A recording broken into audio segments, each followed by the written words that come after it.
wabarakatuh. Alhamdulillah, salatu wassalamu ala rasulillah sallallahu alayhi wasallam. Wabarak, nimepewa nafasi niseme si mawaidha, kwa sababu bahati nzuri Habibu anajua mwenye kuzungumza ni watu gani mawaidha, kwa sababu anajua haya hiki mama kwangu, kwa sababu tu ya kwamba kuna safari niliwaaga mnakaniombea dua na nimerudi pia kumekusanyika kwa kufurahikia kwangu kwamba nimerudi salama. Hilo akataka tu nisimulie habari ya safari niliyoienda, lakini wapo waliotangulia kwenda kabla yangu, na sita hata kusema vingine, kwa sababu unaweza wakahadithia kitu ambacho mtu alishaenda alafu anajua kuliko wewe. Wengine sisi tunaenda safari tukielekezwa hatua kwa hatua, nyingine unakosea, unarekebishwa, ukaja wakaeleza yale mapungufu mbele ya watu wanaojua. Namuomba Mwenyezi Mungu aniepushe na kuzungumza kitu ambacho kitakuwa kimewafanya watu wengine walioenda hija wakaona ni uongo. Aniepushe na hilo. Ndugu zangu, kama nilivyowaaga, mimi niliondoka tarehe 4 mwezi wa 5, tukawa na semina ya siku 10 kuelezewa na kurekebishiwa mambo fulani ya safari, nikiwa na taasisi inaitwa Haji Muslim Tanzania Muslim Haji Trust. Ndio tulioenda naye. Kiongozi wetu alikuwa Sheikh Twala, ndiye aliyetu kwa kiongozi wa msafara. Hapo mambo mengi yametuelekeza. Tumeondoka tarehe 4 semina mpaka tarehe 13, tukapumzika Dar es Salaam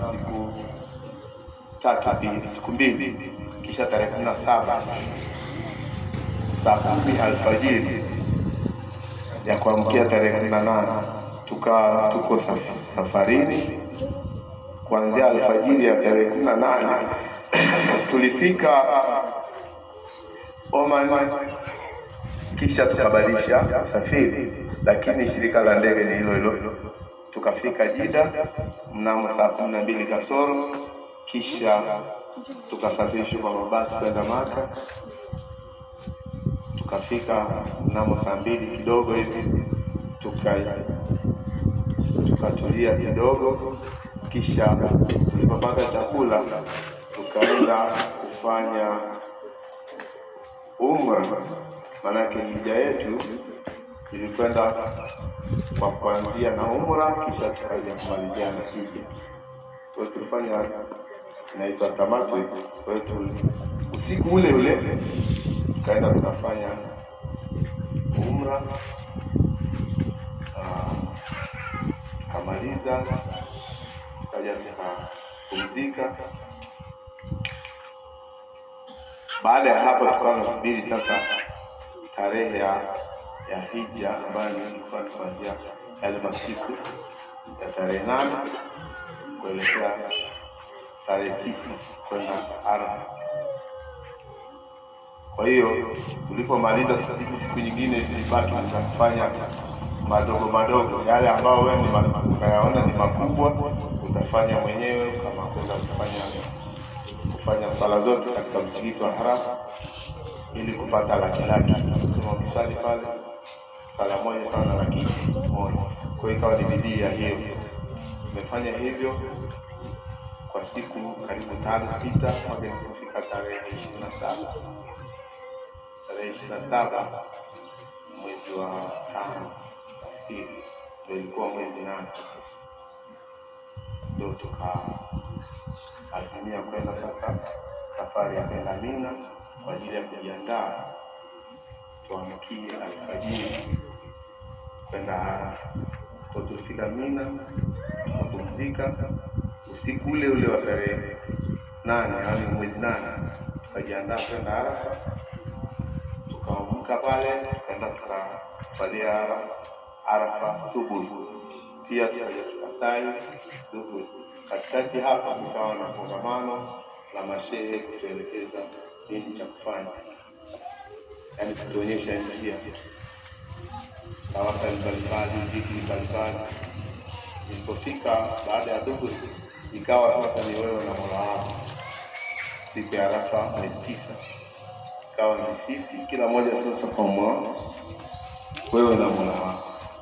Tulipomaliza Maghrib, kabla ya Maghrib iliisha, tukaondoka kwenda Muzdalifa. Kwa hiyo kule tulisalia Maghrib inaisha, tukalala. Tulipomaliza kusali asubuhi, ni safari kwa miguu kwenda Mina. Tulipofika Mina, ikaingia ibada ya kufanya kupiga jamarati. Siku ya kwanza nguzo ya mwisho tulipiga mara moja, tukarudi. Kesho yake tukaenda tukapiga nguzo 3, tukarudi. Siku inayofuata tukaenda tukamaliza 3, tukawa tumekamilisha video 49 ya kupiga.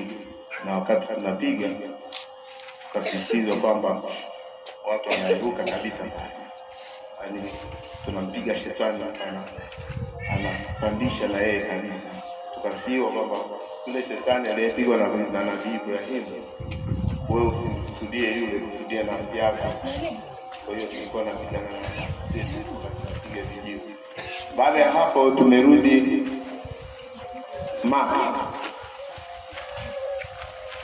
kwa ajili ya kufanya tawafu ifadha. Kisha tulipomaliza tukapumzika siku moja nafikiri, alafu tukaelekea Madina.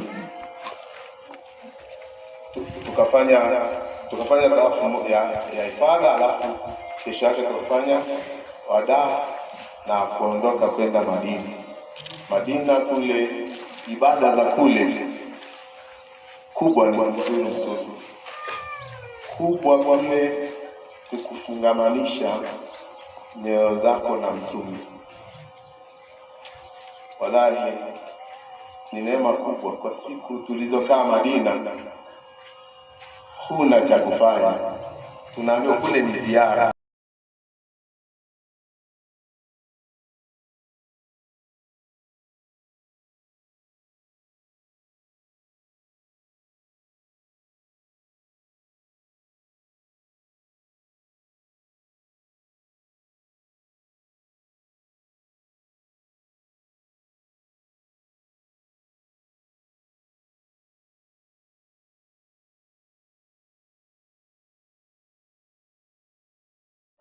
Kote tulienda Masjidi Kuba, msikiti wake wa kwanza aliojenga, alafu wanafiki wakajenga msikiti mwingine.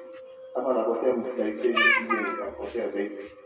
Wanafiki wakajenga msikiti mwingine, kisha wakamwambia Mtume kwamba atasaidia walimuomba nafikiri, kisha alikubali yeye na Mwenyezi Mungu asiende na akaamrisha kubomolewa. Sasa hivi ni shimo ya takataka.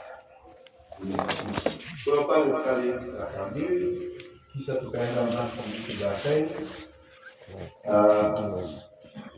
Sali raka 2 msikiti ambao tunaadhibiwa na mashehe